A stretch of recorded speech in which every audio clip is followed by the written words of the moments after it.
Okay. So tonight I want to talk about Claudine Gay. Claudine Guy. How do you say her name? Mm.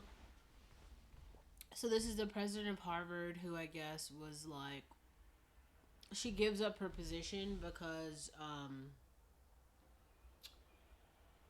there's a lot of stuff that's happening. Some people claim she was anti-Semitic. Other people said that, and then there were all these claims about her PhD dissertation being plagiarized. So they're saying she stole the work of someone else. Now, this is the particular aspect of the Claudine Guy situation that I want to talk about. So I want to preface this by saying I'm a member of Kimberly's Patreon. So she did the For Harriet channel. She's also like a Harvard graduate. I watched a video that she posted today about the subject. I guess she also did a live last night. So maybe watch both of those if you want a little bit more context. I'm not putting this behind a paywall for a reason, right? Those things are already behind a paywall. I want to kind of continue the conversation for free, basically, to get more people involved in the conversation. So here's where I would like to start. Um, I made some notes about this, and it's kind of generally about like academia and academic integrity, especially in the Ivy League. Mm, Here's the thing. Um, Getting a PhD takes a lot of consistent effort. I wouldn't say that it's like hard. Like I feel like if you're a person who goes to work every day, that you're working just as hard as someone who's working to get a PhD. You're just flexing different muscles, right? The person who is doing academic work is like reading research papers. They're thinking about ideas, they're talking about ideas with other people. They're using like critical thought to unpack those ideas. That's work too. If you're working some other sort of job, if you're like a barista at Starbucks, you're making the coffees. If you're a server, you're like, taking orders. Like all of these are like it's all work in different ways, but it's work nonetheless. Mm, Even people who are making consistent YouTube videos, it's like getting in front of the camera, having the camera set up. Sometimes you do a lot of writing and scripting to get ideas. All of these things are work. So work is coming in like different forms. Now, in terms of like Claudine Guy, the interesting part about this is like the logistics around earning a PhD from I think she's a Harvard alumni if I'm not mistaken. But people are talking about this as though Claudine Guy as an individual has the ability to completely commit fraud and like lie and trick all of the people who are involved in her PhD thesis. And there's a lot of people. So when you're enrolled in a PhD program, first of all, you have a PhD advisor. So that's someone who also has a PhD, who is like a professor in their field. So typically they've written books, they have research grants that are funding your program.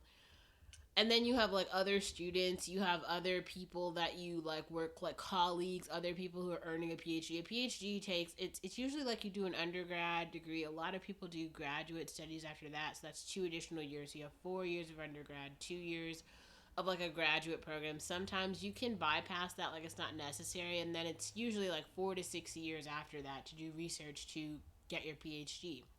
To earn a PhD, you have to like you have a particular field. I don't know what her field was. I think it was like sociology or something. I don't know. I didn't look it up. But whatever her particular field was, you have to make an advancement in that field. So there's some microcosm in that field. You basically read all of the research that has come out of the people before you who have studied something kind of similar.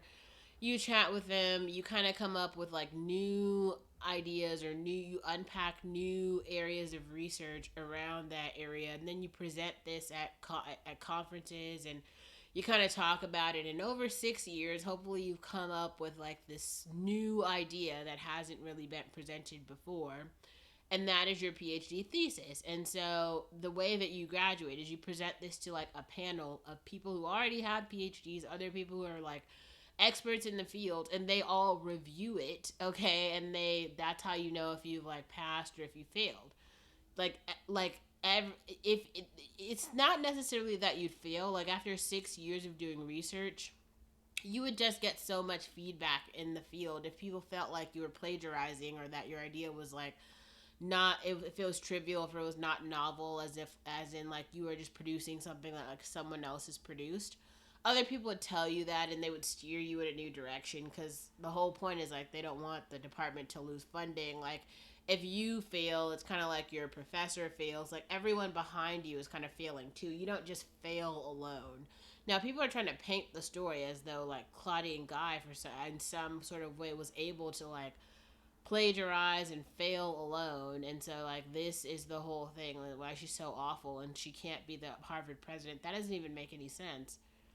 They're not like revoking her PhD thesis.